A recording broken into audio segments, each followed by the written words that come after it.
बिस्मिल्लाहिर्रहमानिर्रहीम नहमदुहु व नुसल्ली अला रसूलिहिल करीम अम्मा बाद। मोहतरम नाज़रीन इकराम, एक साहिबा हैं फ़ातिमा बतूल, इनकी जानिब से कमेंट है, अस्सलामु अलैकुम हज़रत, क्या हम बच्ची का नाम सय्यदा मुक़द्दस फ़ातिमा रख सकते हैं? वालेकुम अस्सलाम व रहमतुल्लाहि व बरकातुहू।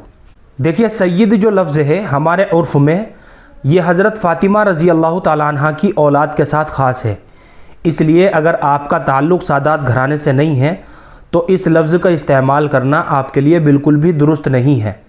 मुक़द्दस फ़ातिमा करके बच्ची का नाम रखा जा सकता है। मुक़द्दस के माना आते हैं पाक व साफ़, काबिल ताज़ीम और बाबरकत। ये सारे के सारे माना जो है ये मुक़द्दस नाम के माना है, लेकिन अरबी ग्रामर के एतबार से इसके आखिर में गोल ता का भी इजाफ़ा करना होगा, जो वक्फ़ होने की हालत में हा की आवाज़ देगी।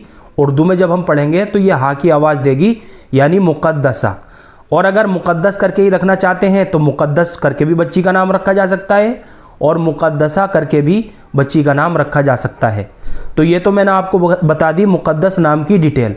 इसके अलावा फ़ातिमा जो है यह हुज़ूर अकरम सल्लल्लाहु अलैहि वसल्लम की सबसे छोटी और चहेती बेटी का नाम है, खातून जन्नत है।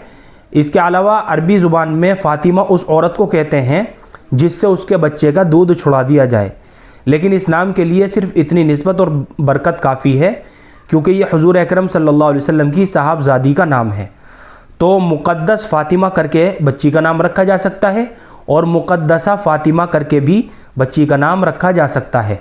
अलबत्ता आपने जो लिखा है सय्यदा मुक़द्दस फ़ातिमा, देखिए सय्यदा करके तो बच्ची का नाम नहीं रखा जा सकता है क्योंकि सय्यदा जो लफ्ज़ है ये हज़रत फ़ातिमा रज़ी अल्लाह ताला अन्हा की औलाद के साथ ख़ास है। इसलिए अगर आपका ताल्लुक़ सादात घराने से नहीं है तो आप इस लफ्ज़ का इस्तेमाल ना करें।